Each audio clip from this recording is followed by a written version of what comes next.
The salmon fishing season opened today on the Sacramento and Feather rivers. Action News Now reporter Christine Stoddard gives us a peek now at the adventures of local anglers hoping to catch a big one.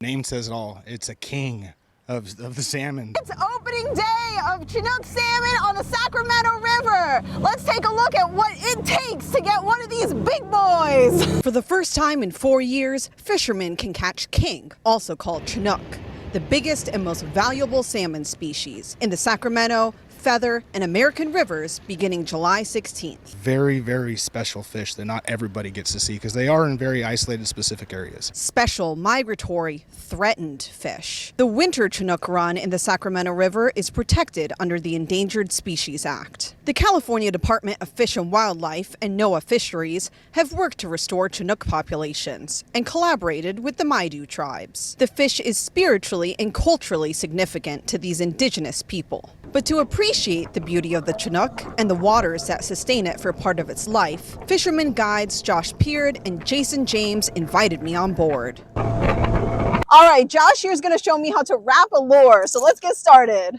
Here's our lure. This is Maglet 5.0.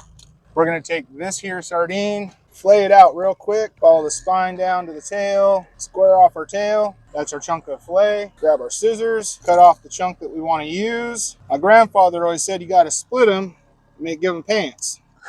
They're the pants. You slide the pants down around the hook, grab our stretchy thread, and you just start wrapping from the front to the back. Get it off the hook. Pull and break. And that right there is a salmon killer. Whoa.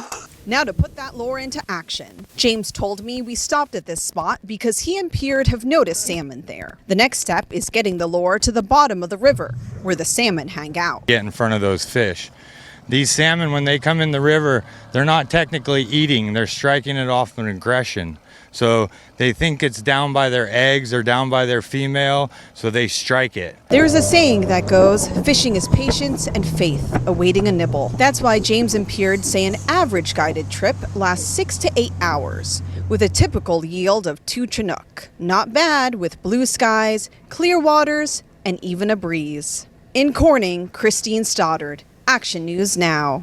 Well, I'll be darned. Chinook fishing requires a sport fishing license and a salmon report card. We do have a link on the CDFW page for these items on our website, actionnewsnow.com.